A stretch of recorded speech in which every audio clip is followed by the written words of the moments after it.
Please subscribe and don't forget to press the bell icon to get notified whenever we upload a new video. Sachin Shah is fund manager with MK Investment Managers. He's joining us right now to take some questions. Sachin, thanks very much. Morning.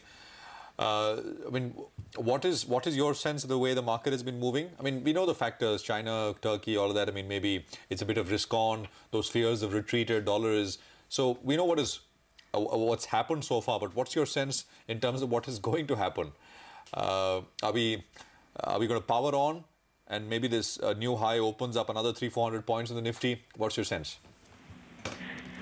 Hi, Prashant. Thank you. So clearly, you know, one good thing that what we've seen in the earnings season is that the results have been fairly decent. If you see the aggregate demand, it seems to be really coming back across the sectors, across large companies, across small companies. If you remember the first half of the earnings season or the early results seasons that we saw, we clearly saw that the consumer companies talked about that the rural demand has come back and seems to be fairly sustainable. If you see the second half of the results, the later results that we've seen decent amount of top line growth or the demand revival seen in the industrial sides of the companies also. The industrial businesses are also doing fairly well. So, you know, that's one very clear sign that we, you know, as an economy, we are actually doing quite well. And I would like to say to that extent that probably we are out of the vicious cycle that we've seen maybe a few years back, and now we are actually entering that virtuous cycle where one positive will lead to another positive. We've seen a lot of you know, banking businesses saying that the NPA seems to have bottomed out. You know, the reporting seems to be more or less done. There are no more incremental NPAs coming in. So a lot of businesses are actually started, you know, throwing out cash and probably repaying their loans or interest on time. So clearly, you know, some of these things are saying that there are green shoots in the economy, and we have entered the virtuous cycle, which is something what we are extremely positive and optimistic about. Sachin, your point's taken. We have Axis, which is in fact at a fresh 52-week high in today's trade. What's your approach towards Axis as well as other corporate banks? Well, you're absolutely right. So, you know, we have seen that in the last 3, 4, 5 years, the banks which have lent to corporates have had a lot of stress, whether it's Axis Bank, ICICI Bank, SBI, and some of the other large PSU banks also, which historically has always had corporate loan book as a large part of their book, and everybody has gone through a lot of pain. Clearly, as things get better on the ground level, some of the top 3, 4 banks, and particularly in the private sector, they tend to be a little more efficient, much more, I would say, much more savvier and much more nimble-footed. Clearly, Axis, ICICI Bank, some of them should benefit in a big way with the turnaround in the economy and be getting into this virtuous cycle. Okay.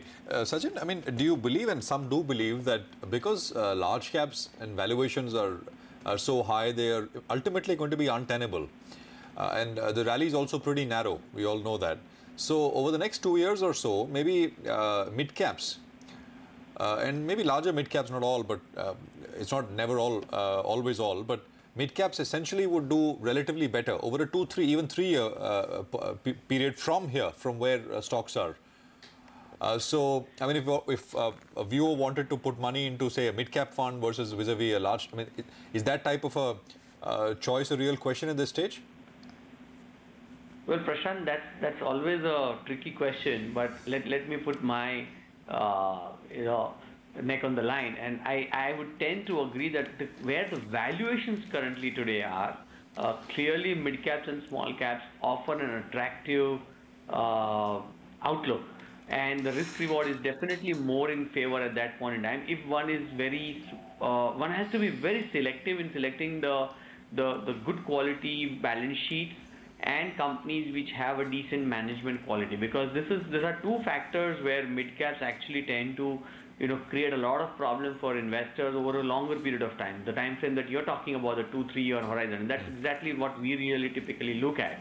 So I tend to agree with you that if one is sensible enough, or, you know, a little more careful about the balance sheets of the companies that they're investing in and the management integrity and capability, I think mid caps and small caps at this point in time definitely offer a better risk reward.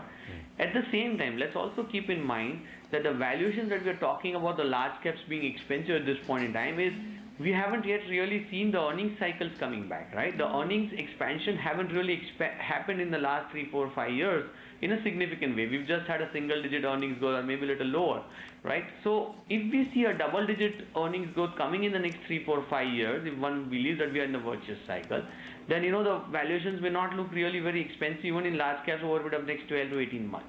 So we need to keep that in the background, and let's look at the data as it evolves and then take a final call.